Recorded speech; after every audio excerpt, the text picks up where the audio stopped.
Will the joint session please come back to order?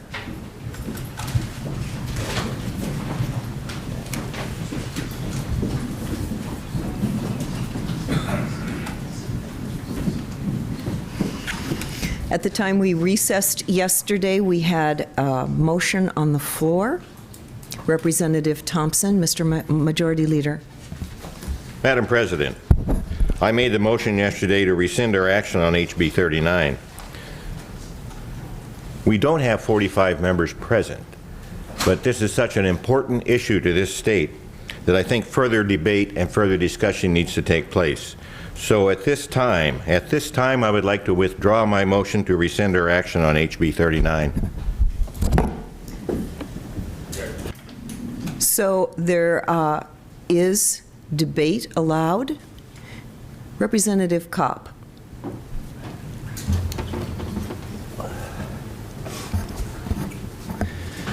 Thank you, Madam President. Speaker Edgman. Yesterday, this body convened. We were focused on what is the path forward. And we looked around the room and we counted the numbers present. And yes, Madam President, there were not 45 people here to represent their districts and have the debate on the floor that would represent even more of Alaska and more of the constituent viewpoint. So, Madam President, this legislature did the only thing it could do, which was to have the members present, speak to, and vote on the singular biggest issue facing Alaskans today, which is the payment for necessary state services to our operating budget, to our mental health budget, the services that keep Alaskans safe, secure, and strong, and also to address the issue of what kind of an impact will the payment of a permanent fund dividend have on that budget. Madam Chair, we are back here today to once again discuss the enormity of this moment. Madam Chair, I really see that there are 3 points to a solution that are going to bring not just this legislature, but our whole state together to find a path forward where we find that reasonable middle ground. There must be a willingness not just of all the senators and all the representatives, but of the full effect and will of the governor's office to come together to resolve what are our true priorities, what are our non-negotiables, and how can we bring those together for the good of Alaska. Madam President, after we do that, we must alter our course. We must alter our course, which is now leading us on a path directly to dividing the union of this state and to bringing this state to great damage. Some would even say destruction of Alaska as we know it. All dread it and all seek to avoid it. Madam Chair, I'm reminded of a story that came out of just prior to World War II, battleships training on the coast of America. It was on the East Coast in heavy weather before the advancement of modern day radar, which actually happened on our Aleutian chain because of both our naval planes and ships is when we fine-tuned our radar systems.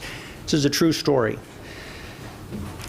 And this is where we're at right now. Permission to read, Madam Chair. Permission granted.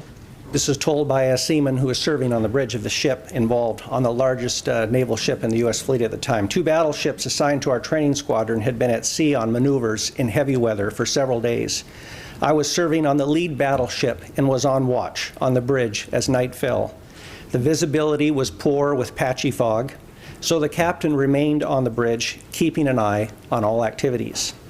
Shortly after dark, the lookout on the bridge reported light bearing on the starboard bow. "Is it steady or moving astern?" the captain called out. The lookout replied, "Steady, Captain," which meant we were on a dangerous collision course with that ship. The captain then called to the signalman, "Signal that ship. We are on a collision course advise you to change course 20 degrees. Back came a signal, advisable for you to change your course 20 degrees. The captain then said, send, I'm a captain.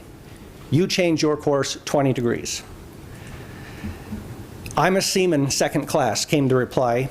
You had better change your course 20 degrees. By this time, the captain was furious. He spat out, send, I'm a battleship, change course 20 degrees. Back came the flashing light, I'm a lighthouse, your call. Madam Chair, that ship is the good ship Alaska, the 8 stars of gold on the field of blue. And in that ship is every person, man, woman, and child in this state. It is critical we have leadership at the helm of this ship that is willing to yield, willing to alter course when the ship is headed to certain destruction on a rock. In every big decision we face in life, whether it's in a personal relationship or whether it's in the leadership of our state, if we recognize we are on a collision course to destruction, we must change course. There are some of us here in this room that think that some would rather make war and let our state perish. And then there's some of us that would rather accept war than let our state die. Madam Chair, Madam President, we are at a point where our body, legislative body, and our executive need to come together and alter our course. The time is now. It is critical, and we must do it without malice toward each other, to be charitable towards one another's intentions. I don't fault any of my colleagues who are not being here for feeling that they are representing their districts, their constituents. I understand that. But there is a point where we have to say the good of Alaska means we reevaluate, we reconsider, and we uphold the higher good of the people of this state, because there is no path of safety for anyone except that of duty. And our oath of office requires us to execute our responsibilities faithfully to the best of our ability. And part of our executing that office is working it out in the collective. The budget we passed, Madam President, Speaker Edgman, was worked out in the collective after months of hearing public testimony and input from impacted parties, federal entities which provide more than 90% of our match on transportation and capital budget. We heard from the nonprofits. We heard from private entities, businesses that actually implement our capital budget. We heard from every side. This body actually came to a unanimous vote in the Senate on the capital budget and a near unanimous vote in the House. We are only here today to say we meant that vote the first time. It was through blood, sweat, and tears that we cast that vote. There is no perfect budget. And we also meant it when we said we are not letting a permanent fund dividend in any amount steal the future of this state.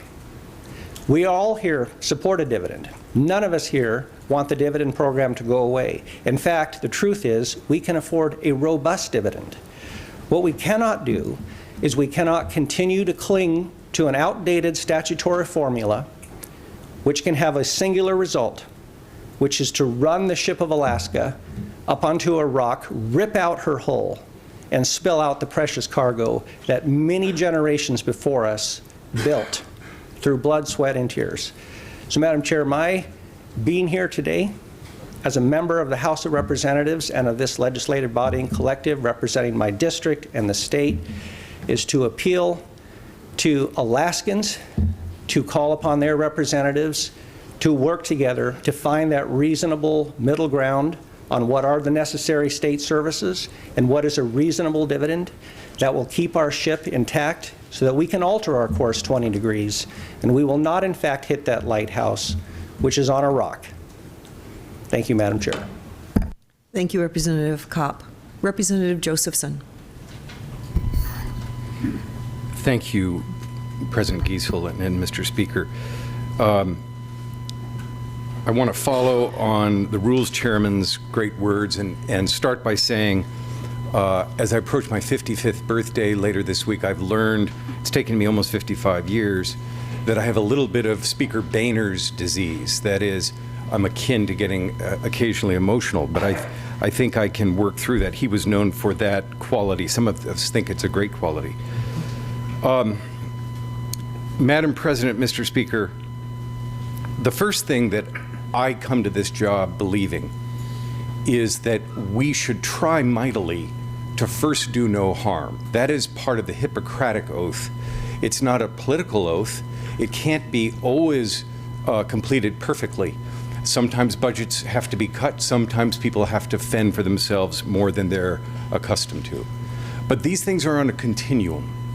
And some people on this floor, for example, believe the continuum should include funding for every child under 5 in a pre-K program. But we're aware that that's expensive. We're aware that that may not be affordable. We're aware that the majorities may not appreciate that approach the way we do. But the continuum is a continuum. It's called that for a reason. It shouldn't fall off the edge on the other end. That's an example of first doing no harm that I think the administration has failed to appreciate. You know, the other thing I wanted to comment on is the concept of self-inflicted harm. Recently, driving from Anchorage to Haines and then hearing it again on a drive to Homer, I listened to a biography of a guy named Henry Clay, who served in the Congress from before the War of 1812 until 1851. In fact, in his freshman term in the House of Representatives, he was elected Speaker of the House. And his position changed on issues. He was a war hawk who supported the War of 1812, but then opposed the Mexican War in the 1840s. And I thought about him for 2 reasons. First of all, he was called the Great Compromiser. And what we need is great compromisers on all sides. That's his title. That's what he's called. It's surely on his headstone. The other thing I thought about listening to a 16-hour biography of him is how much harm he suffered in his personal life. When you think of self-inflicted harm, you typically don't think of war, although that's man-made, or famine, that can be man-made, divorce, disease, accident. Those are things we try to forestall. We don't want to suffer those things, but they happen. They're part of living. But when there's a solution that is before you that is so obviously worthy of support, a solution where, for example, you can fund a reasonable government, a government that has already been slashed substantially, and pay out a responsible dividend, and you can't reach some level of compromise because you've got a purity test on the other end, you run into all sorts of self-inflicted harm. And this budget does all sorts of self-inflicted harm, as vetoed by the governor. I want the people that have written us, the thousands of people, and I think it's almost in the courts they would say we can take judicial notice, which is court way of saying we see this as being obvious, that we've gotten more of those emails than the April-May emails saying, give me my dividend. I have. I want, the only tragedy that could occur so far is if those people pack up their Winnebagos and start to drive out of here. That is tragic, because many of them have great affection for Alaska the way the members on this floor do. And they need to know that what happened yesterday and what may very well happen later today is not the end. It is not the end, because there are things that the administration covets. They covet, as they should, a responsible capital budget. We have one. It's desperately underfunded. And if this body, this joint body doesn't solve that, it will remain underfunded. And they need to correct that. And that should be, first and foremost, the job of the governor. You know, it occurred to me, I expect the trains to run on time. And I expect the person most responsible for that, other than maybe Mr. O'Reilly at the railroad, to be the governor. But what he's doing is taking the trains away. It's that bad. But he wants a capital budget, and I want it for him. And he wants a PFD, and many of us want that for him too. It's a question of the amount of the PFD. As the previous speaker said, Many of us have been told, and we believe, that until we reach other sources of revenue, we cannot take away these vital programs in exchange for an annual PFD. And mind you, the people listening to this should know that all of this tension, all of this turmoil is frankly over about $1,500. It's really not over $3,000. It's about $1,500 per person. That's what we're debating about. And held hostage, in my view, for that is all of these important programs that do much more collectively than the PFD does. I intend to right this ship. Previous speaker spoke about a ship. I'll use a similar metaphor. This ship will be righted, or I will die trying. We're going to do everything we can through every mechanism before us to do that. I want to talk a little bit about the sweep, because frankly, even as an attorney and a teacher and a degreed person, when I first got here and someone said reverse sweep, my eyes rolled. I thought, I don't know that I can handle this. This is mighty complicated. The governor's position is that all of these sub-accounts must be rolled into the CBR, or I think his preference was the general fund, but he didn't get that. His view, and there's some merit in it, is that if we're really not going to have dedicated funds, and we don't have, or rather designated funds, and we don't have designated funds, the public should know that, we do not have designated funds, that they need to compete with one another. But it has to be understood that every time the legislature has reseeded and repopulated those accounts, it has said with change in personnel, the people that created PCE and the higher education account and all of those other accounts were wise. They were wise people. They did this decades ago. There was wisdom then. There's wisdom now. And the people of the state need to understand that the situation in some ways is worse than they believe. It is not a $444 million veto. The effect of not populating or reseeding or funding those accounts is in effect just like a veto. It has no difference. And I think that it should be a mandatory term that those things get reseeded. I also want to talk about, well,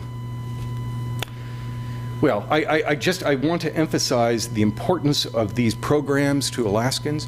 I'm worried about something, in some respect, we have sort of a blue state, red state phenomenon where there are literally geographic regions in this state that couldn't be more different on these issues.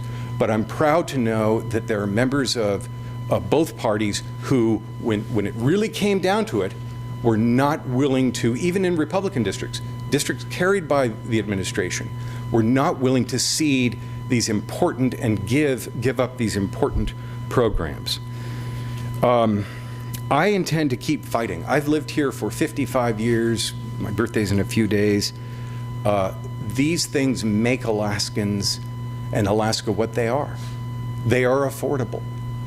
And I'm going to do everything in my power to hold on to them. And so I want people to know that this is not the end of the road, that there was important things that happened yesterday. They weren't entirely successful, obviously. That's why we're here today. And we intend to move forward. And I'm proud to be here with all of you, as I've noted. It's given me a new perspective. I also want to note that people listening, not to be too acrimonious, but they need to understand how extreme the administration is on these issues. Because it occurs to me that if the governorship were held by Frank or Lisa Murkowski, or Dan Sullivan, or Meade Treadwell, or John Binkley, every member, the lights would be off, we'd all be home working on next January, or spending time with our families. We are dealing with an extreme position.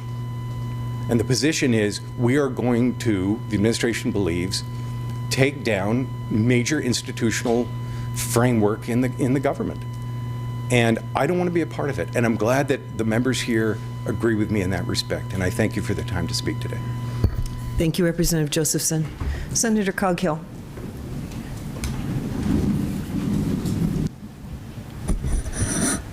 Thank you, Madam President. I'm looking at these new boards that we've put up, 40 members, 20 members of our body, 60 members represent Alaska. Alaska is one. But as you can see, we have voices from all over Alaska to come here. And it's sobering to me that we're missing a third of our voice. It's very sobering. And the fact is, Madam President, we can't do it without them. We can't reset the budget that we had set in motion by a majority vote without being able to override the governor. And I'm sorry about that. It sets in motion things that, that I think, for the most part, the majority of us don't want to happen. You know, in my district, in the Fairbanks area, the university is probably, if there's pillars, there's 3 pillars in the Fairbanks interior economy. Certainly the military is one. Mining, tourism kind of combined to make up the other. University makes up a big third of it. But without the university, my mining engineers don't show up. My school teachers, we talk about growing our own teachers. We talk about the workforce development. My career technical college is there in town. And that supplies my dental hygienists, and it brings my CPAs, and it brings my computer tech people. When we in the interior went out to make sure that our Eielson Air Force Base didn't get bracked, we as a community came together with a loud voice saying, we will support the military base. We are patriotic. We stand ready to serve America because we know strategically we're the best spot in the world. We will make it work. We will bring our schools and our roads. We will help our university become involved in the drones, in the space development, and the military needs. And with those vetoes that we could not override, I'm sad to say that 1/3 of my economy is going to drag a big chunk of the rest of the economy with it. And I'm sad about that. We're going to have going out of business sales on small community businesses.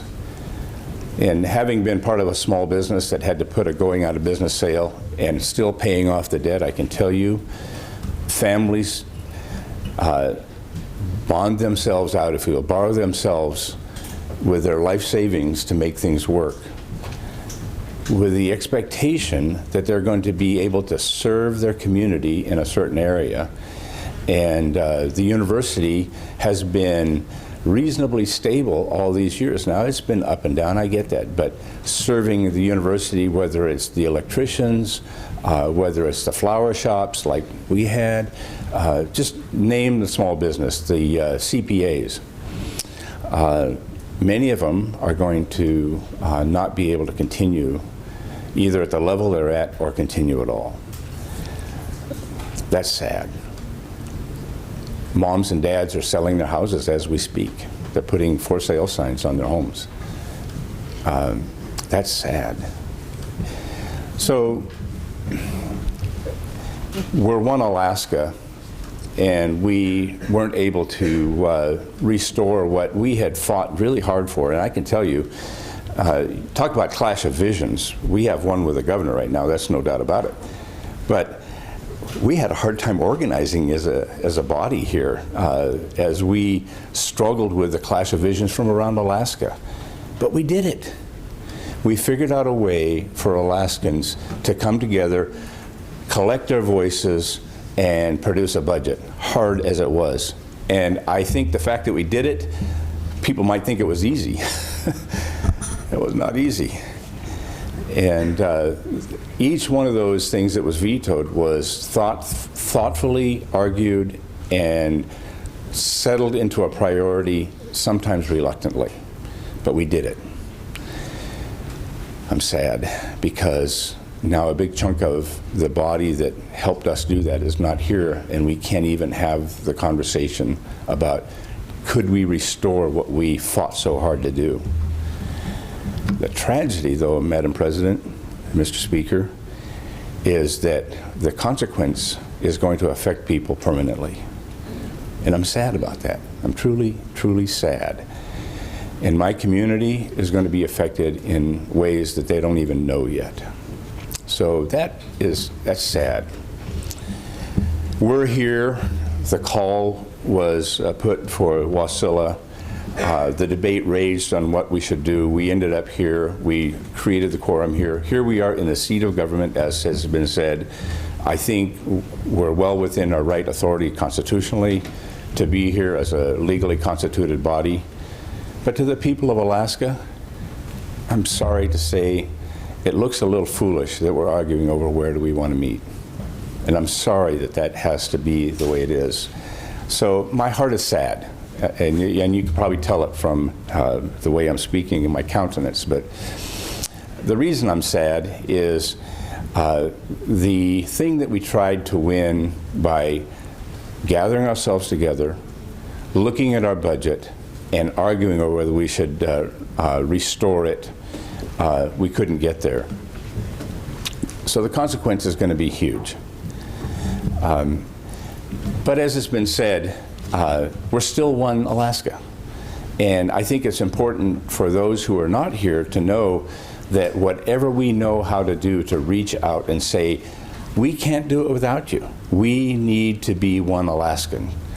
And we certainly can't do it without the governor. So we have to figure out a way to work with this governor. There's no doubt about it. And there is a clash of visions. There's no doubt in my mind about that. And Alaska has now been brought into a fray that is not only political, it's economic, now it's highly emotional, and now it's life-changing to a lot of people in Alaska. And I think sometimes we forget that the things that we do here affect everything from the most menial to the most highly technical work. And that is not to disrespect any one of those kinds of work, it's just that they're that broad of a range. And I've done mostly menial work in my life, so I don't feel bad about saying that. I know how to pound nails, and I know how to drive a tractor, and I know how to dig with a shovel. Madam President, I cannot top some of the things that have been said by many of the other members, but here's what I hope. I hope that we, as a body, dust off our shoes, recognize that we have not been able to help Alaska in some of the most direct ways that we can by resetting our budget. We just can't do that based on the governor's veto override. But we do have tools at our hand, and I hope that we'll use those tools. We still are the appropriator. We still are the body that is duly constituted to legislate. And we are voices from every corner of Alaska. And we need to keep those voices going so that people don't feel like we have failed them continuously. I think there's a failure to override. That is not a failure to Alaska forever. It's just one failure. In my view, it's a failure anyway. I don't think it's a failure in many people's eyes. I can tell you that. But I wanted to let people know that as we have heard from people of Alaska, that has touched us. And the conversations yesterday were clearly touching. We get to be their voice. The voice of those sometimes who never talk to their government. We are their voice. And some of their voices were missing. And that is sad too. So part of my plea now is to those who are not here, please join us. The people of Alaska need your voice. And we can't do it without you. And the next thing that we do is to try to reset some of the things that have now been reshuffled. And some of them are permanently shuffled. We can't undo them. I understand that. But we shouldn't give up. And I am an eternal optimist that we can, with our efforts, visit with the governor, reset some of this conversation, and go back and take care of the neediest among us, those who don't have a voice, and those institutions like our university, which, in my view, create a lot of wealth, but need also a lot of attention from those of us who are the voices of Alaska. Madam President, I know this was a more sober speech than you probably expected, but I don't want the people of Alaska to think this isn't touching us very deeply. But I also want them to know that we're going to roll up our sleeves and do what we can next to help fix Alaska along the way. And the long-term vision is not just about a dividend, it's about building a community. And if we spit at each other, we're not going to be able to build a community. So we have to reach out, even if our hand gets slapped. And so, other legislators, please come to the legislature. Governor, please come to the table with us. Those of us here, please be ready to try to repair what we can repair. Thank you, Madam President. Thank you, Senator Coghill. Senator Begich, Mr. Minority Leader. Thank you, Madam President, Mr. Speaker.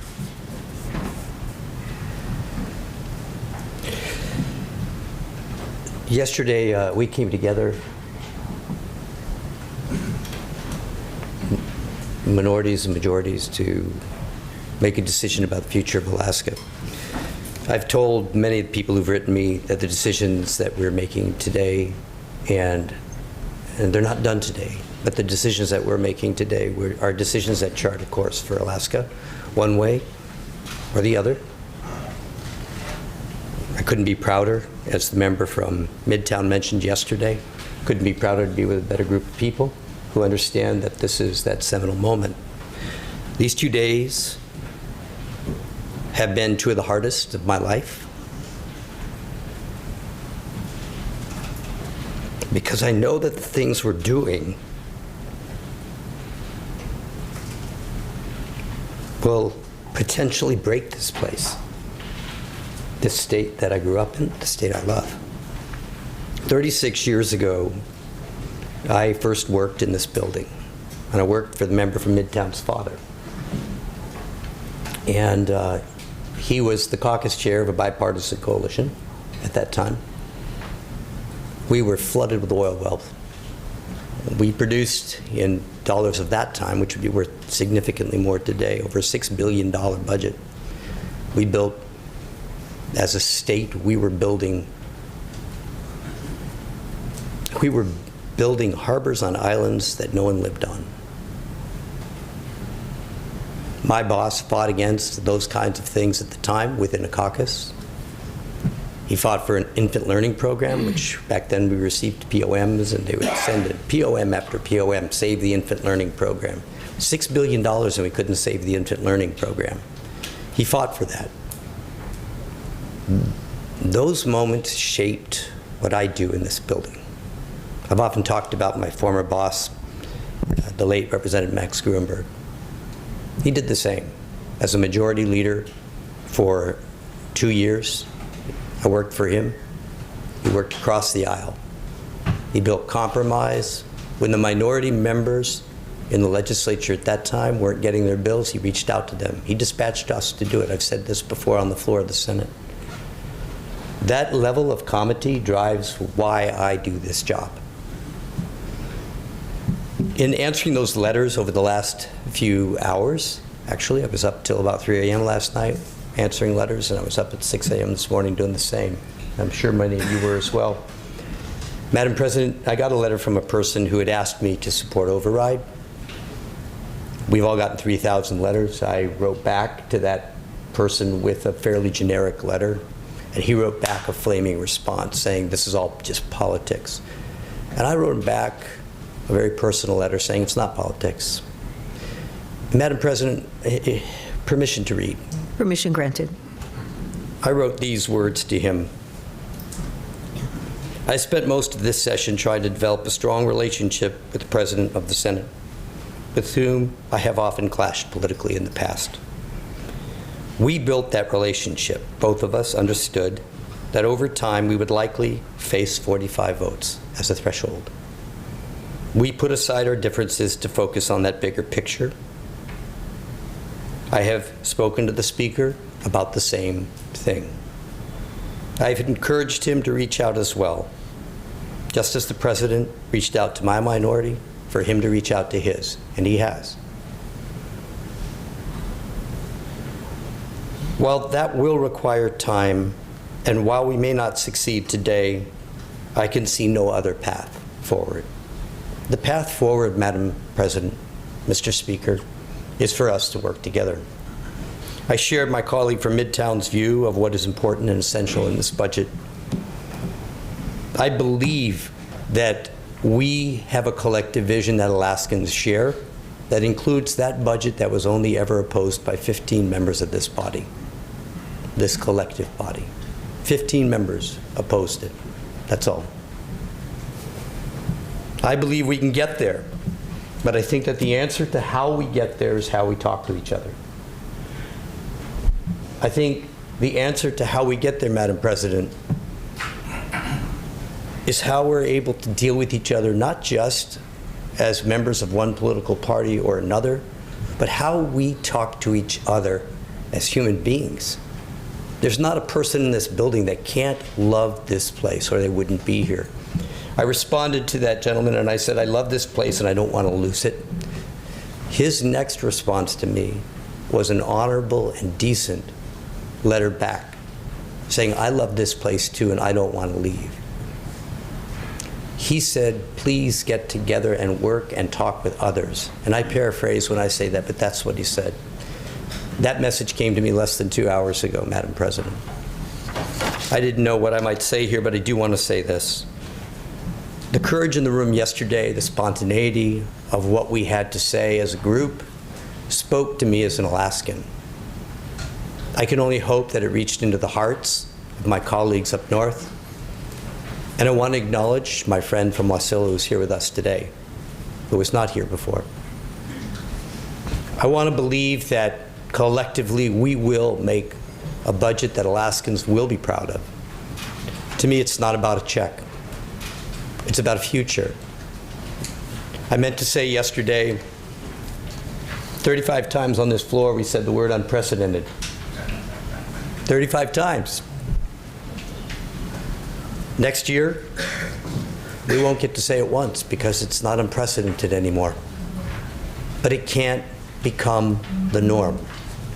If it becomes the norm, we have lost. If it becomes the norm that the legislature will deliberate and do its work, and then that work is tossed aside, we will have lost. So I'm appealing to the governor directly, Madam President, to not do that. Honor the three branches of government. Work with the three branches of government. And I'm asking my colleagues that are up north to join us.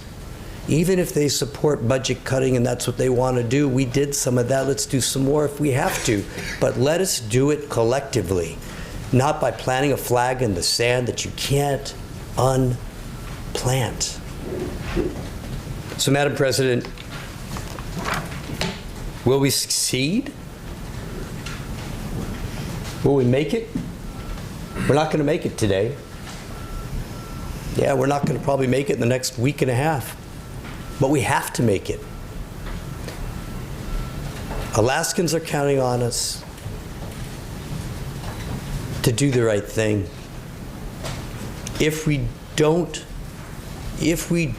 act collectively, if we don't get to the table together, if we don't resolve these issues, Madam President, Mr. Speaker, we will be taking a path that will be very, very difficult to get off of. We will be going in a direction that is not going to offer opportunity. I said those words yesterday and I mean them again. I'll repeat them. We cannot have an uninformed Alaska. We cannot have an uneducated Alaska. We cannot have an unsafe Alaska. And we cannot have an Alaska that has no opportunity. So I join with my other 3 colleagues that you've heard today and say, let's do this together. I appeal to my colleagues to come together and do that. I appeal to the governor to release them so that they can join us and be a party to building a better Alaska. That's what we need to do, Madam President and Mr. Speaker. With that, I close by saying I don't want to lose my Alaska. I don't want to lose my home. I don't want to live in a place that makes me wonder why we would sell out so much opportunity for so little. It doesn't make sense to me. I doubt it makes sense to any of you. So with that, please, Madam President, Mr. Speaker, my colleagues up north, Governor, come together. Thank you, Madam President, Mr. Speaker. Thank you, Senator Begich. The House Majority Leader has withdrawn his motion to rescind action on the committee substitute for sponsor substitute for House Bill 39. At this time, we'll take an at ease.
Will the joint session please come back to order?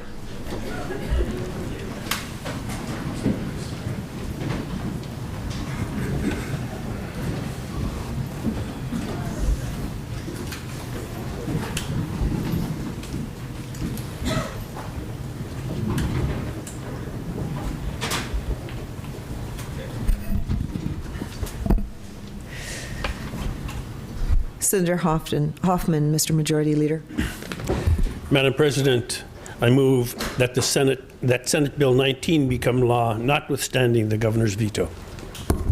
So the motion before the Senate, or excuse me, before the joint session is Senate Bill 19, which is the capital budget. Should it become law, notwithstanding the governor's vetoes? Is there debate? Senator Stedman.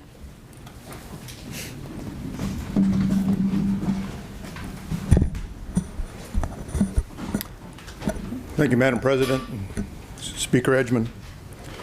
Today, before the joint legislature, we have a discussion here on the capital budget, and the comments I'm going to make could actually be spread out to include operating issues also a little bit, but the concepts are fairly similar.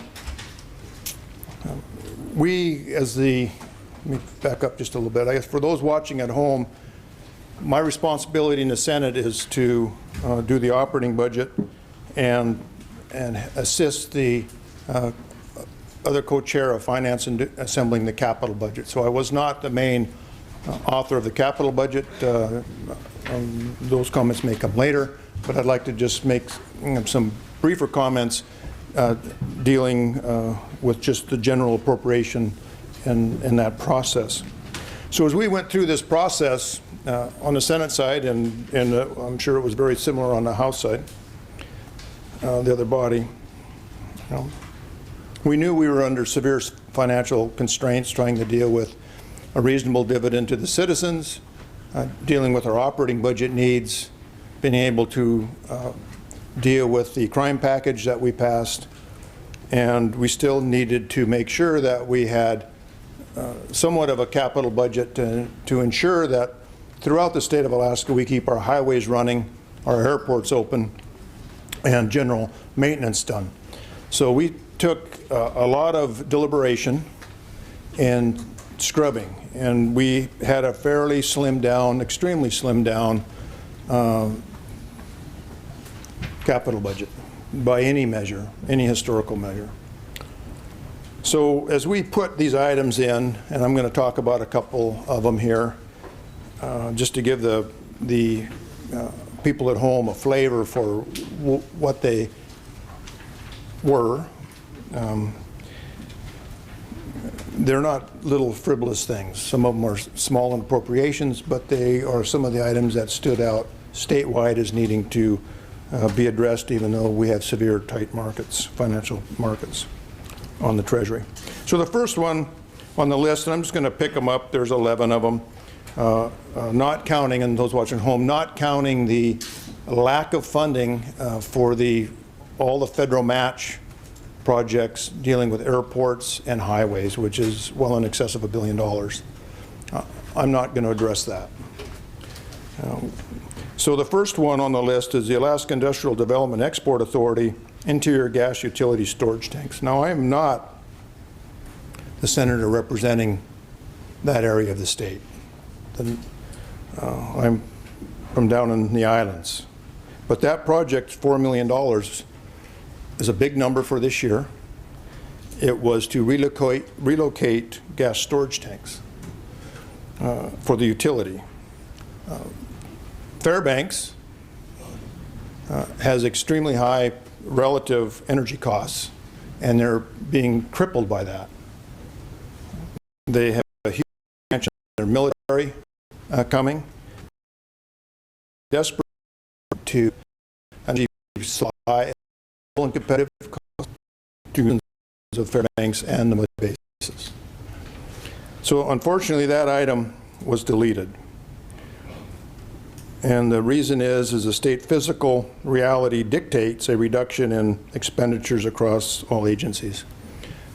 We are the appropriating body. We took that into account when we selected that item collectively. That was not overlooked. That was the main driving factor of a reduced capital budget. But clearly there's a severe need there. The next one, the Marine Exchange, this is the vessel tracking system, upgrades and expansion. Same reason,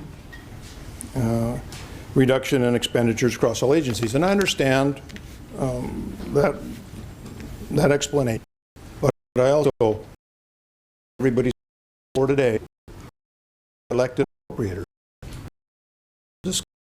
We make the decisions, and we collectively assemble the document.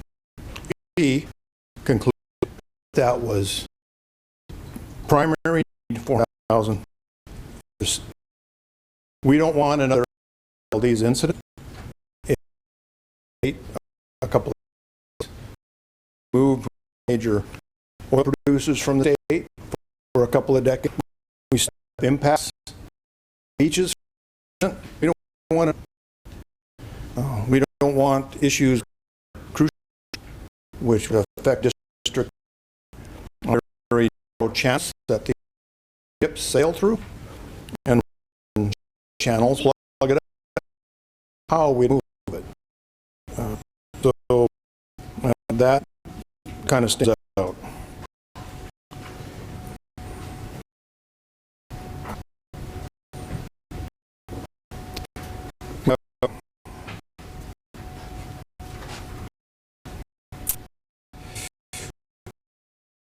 Oh, yeah, there's. We have this one here's a little different reason.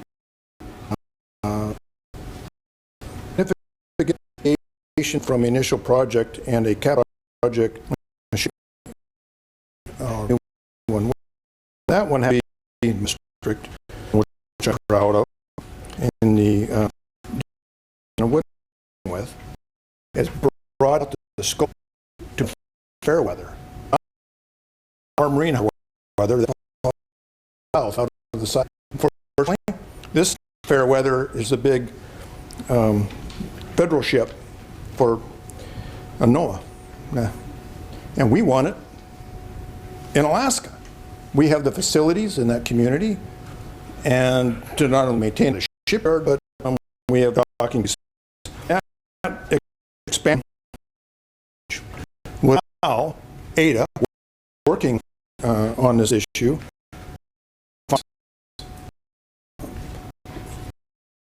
dock expansion, facilitating up of the in the sailors, their more sport work needs to be done. That might have a standard, a cop job for the family, for the school. We need first. So I'm not clear, Madam President, agitation with the executive branch exiting constitutional executive branch has constitutional requiring a quarter veto override to go our budgets. And as a basic check, are very comfortable with that. I recognize Gunner's calls here.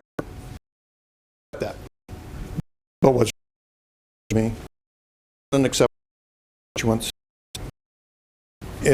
is my constituent constitutional move them group of legislators that the constitutionally designated government is here right now in this and that chair and that chair and that one and that one. That's just right in front of me. And they are not here. If taken my constitutional defend my district. Ask the entire body here to veto override a particular issue, and we'll just pick the no issue as one, but we've got the whole list because it affects my district, to veto override that so we can bring that ship into South Alaska. We're the appropriators. I don't know how to build, and the Constitution says I have 5 days to exercise, which I respect. But guys, I don't think constituents, Madam Speaker, very happy functioning or dysfunction of a group that's away from sworn delegation when they're elected. You know that the city government can exercise our right, regardless for the veto override or not. That's not relevant. The relevant is they're not to exercise me here on or to make to convince them that we had a fair process and they should support override any of the 11. You can take your that. So, President, Speaker, it's not veto the governor. To my citizens that I represent, and I've represented them for a decade and a half, constitutional rights. And with that, Madam President, vote to overgo. That time comes on this floor. The votes I can count. As finance chair, expect me to. I can assure you I can count the state. And the point being, constitutional respect. The citizens I represent want their constitutional rights. Let's have the process that the constitutional fathers put together. Let it run. You win some, you lose some. That's the way it works. We'll come back, I hope, with support of my representative from Ketchikan. But he's going to doubt about work on the issue of importing the no ship Alaska. We can all be proud. The ship is in the state. Hopefully, energy, kids, and employees. But that's what's at stake today. The big, big constitutional ounce of power. Do support the seat of Governor Juneau and will to represent citizens. So in June. And Senator Von. Thank you, Mr. Speaker. There are 11 vetoes, and I'm not going to necessarily comment on individually, except for one. It's number 8. Proceeds from the sale of the Alaska Marine Highway System to the Alaska System Fund. Interview that. On one hand, we have an Alaska Marine Highway all pared down. And if you recall, we have a few old boats, and without a robust maintenance fund, where we spoke about boats have duck docks, I think. So we have here. There's two parts of the previous speaker. We have the court. The governor has the ability to act and veto issues. Far right of have the this is where I believe we get into a little bit of disagreement. So, Madam President, I'm just going to pause there because my notes, I'm jumping ahead of my notes. One thing that I want to add in, so I'm going to talk about the reason here in just a second. I want to add one of the things, this capital budget is unfunded. 3/4 of this body agreeing to take about $180 million from the CBR to fund the capital budget. We will not have a budget because there are no other funds. The governor in the previous budget, $1 billion, it's still in the right. now we have no money in the general fund. So unless we have 3/4 votes of people to agree to take money from the CBR, our last source of funds, we cannot match funds with the federal government. There will be no capital budget. And by the way, the clock is ticking. We have till the end of July. Then it's over. Thank you. So the second part is the reason. Here is my concern with the governor's reasons. The reasons for many of these vetoes is it is an inappropriate use of funds, he says. He is taking away our power of appropriation by saying, I don't agree, you are not appropriating funds correctly in his eyes. Well, how is it inappropriate that every year we start from scratch and build a capital and operating budget from the ground up? We decide what we want to appropriate, where we want to appropriate, and which fund sources we want to use. And the governor is denying us that right by saying, I disagree, it's inappropriate, I don't like how you're spending your money. He may not like the projects, that's fine, but when your reason is I don't think you're appropriating correctly, let's talk about that. When I couple that, Madam President, Mr. Speaker, with the recent veto of the money from the Department of Law based on disagreements with previous court rulings, I see that as bending the judiciary decisions to the will of the executive. This governor is trying to hamstring the two other branches of government. This is the behavior we often see in failing democracies. The last time I checked, Madam President, this is not a dictatorship. We live in a democracy. Thank you. Thank you, Senator von Imhoff. Representative Foster. Yes, sir. Thank you, Madam President. The state's budget consists of two things, an operating budget and a capital budget.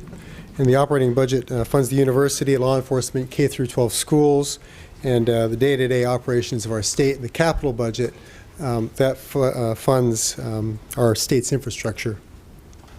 Capital budget, it is immensely important to our state for a number of reasons.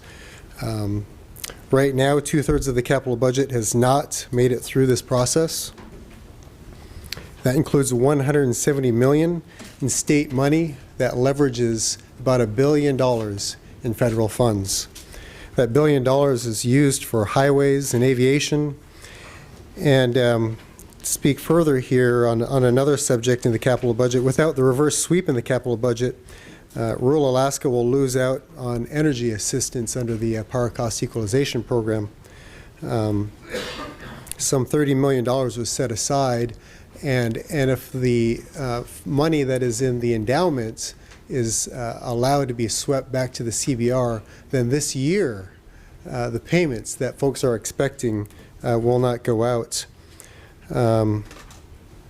Same holds true for many other funds. For example, the Marine Highway Vessel Replacement Fund that was mentioned, that is so important to folks here in Southeast Alaska. I have a list here of some of the other things that will not be funded here. You've got the statewide addiction treatment facility capital matching grants, Inner Island Ferry Authority, village safe water infrastructure projects, statewide deferred maintenance and renovations, money that goes to the Alaska Housing Finance Corporation, and just so many things here. Universities deferred maintenance. Madam President, our construction season is short, and we have a very short time window to get the federal funds that are available to us. We have until the end of this month, really. And if we don't get that money, then guess what? That money could go very well to other states. And so time is of the essence, and we need to address our deferred maintenance. We need to address road and airports, important harbor maintenance, and we need to put good Alaskans to work. And so with that, I thank you, Madam President. Thank you, Representative Foster. Representative Johnston. Thank you, Madam President. We've heard from the construction community loud and clear. We will be abdicating our responsibility to our state by not funding this capital budget. Without this budget, our best and brightest will be leaving the state because a higher education fund will not be funded. We will have a huge hole in our medical community because the very important Wammy program will not be funded. We have $1 billion of federal funds sitting on the table. And that $1 billion, they're not going to hold it for us to get our act together. They're not going to say, oh, give Alaska a little bit more time. No, what happens with that $1 billion, it goes to all the other states that actually have their act together. And while we have had very small capital budgets in the last 4 years, it is still an important part of our economy. And it's still something that keeps us out of recession. So to let that $1 billion go away for our roads, for our airports, will probably do what a lot of these budget vetoes will do. It will send people over the brink, and we will have some bankruptcies. So, Madam President, I would like the public to know that we are not done yet. I would like the public to know that we want the construction community, our medical community, our exceptional students, our community members that are worried about their safety because the reform to our public safety reform bill that passed this year, and I understood the governor signed, is not funded because this budget is not funded. But we are not going to leave it that way, Madam President and Mr. Speaker. We are going to fix this. We need all 60 of us engaged. We need the governor engaged, but we are not going to do that. And I hope the public knows that we are here to work. We are here to not abdicate our responsibility, and this is not over. Thank you. Thank you, Representative Johnston. Brief at ease.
Will the joint session please come back to order?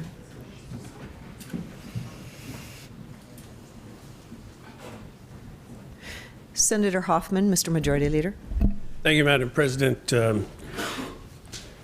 Knowing that we do not have the necessary votes to override, I withdraw my previous motion to,